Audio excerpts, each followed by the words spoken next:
Je suis Madame Sissoko Fadima Al-Zahra Touré. Je suis mariée et mère de 5 enfants. À Dana Group, nous évoluons dans plusieurs domaines, principalement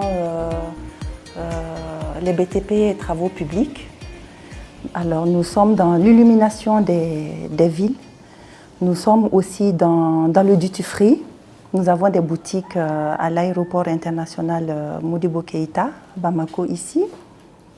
Et je suis aussi promotrice d'une école, d'un complexe scolaire La Fontaine à Bako-Djikoroni. Nous sommes devenus rapidement un groupe parce que c'est par ambition. Moi, je suis quelqu'un je suis très ambitieuse. Et j'aime aller au-delà toujours de ce que les autres font ou de ce que j'ai pu faire dans le passé. Donc c'est dans ce contexte que je suis toujours à l'affût et à la recherche de nouvelles opportunités. Alors beaucoup de difficultés au départ et d'ailleurs même maintenant. Des difficultés tout simplement au tout début parce que je suis d'abord une femme. Et que je suis dans un secteur d'activité d'hommes, il faut le dire, et où les gens ont du mal à nous faire confiance, nous les femmes. Mais petit à petit, avec le sérieux et l'assiduité dans le travail, on arrive à démontrer que nous pouvons faire autant que les hommes, sinon mieux même.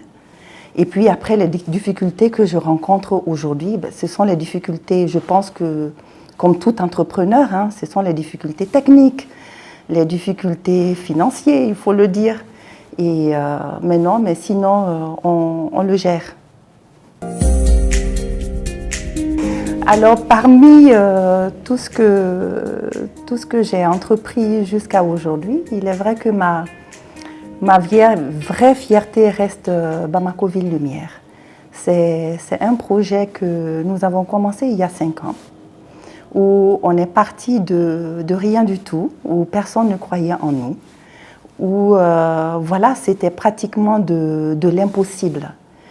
Et aujourd'hui, voir que ce bébé est né et grandit d'année en année et que ça se perpétue, et surtout que c'est un projet qui plaît beaucoup aux populations, qui apporte aussi beaucoup de joie, de gaieté, de paix, de bonne humeur, en fin d'année dans le cœur des populations, ça reste ma plus grande fierté.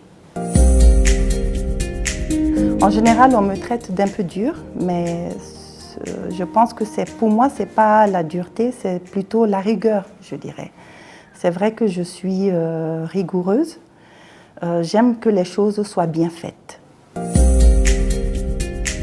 Alors, le conseil justement d'une réussite, moi je pense que c'est de ne pas se décourager surtout. C'est d'être soi, de croire en son projet, d'essayer et toujours d'aller de l'avant. C'est vrai qu'on rencontre des échecs, on rencontre plus d'échecs que de réussites. Et ce n'est pas, au contraire, on doit se baser sur ça pour aller se relever encore et aller plus loin. Donc il faut de l'assiduité, il faut de la rigueur, il faut de la confiance en soi. Et moi je pense que tant qu'on croit en son projet et en soi-même, il n'y a plus d'autres barrières.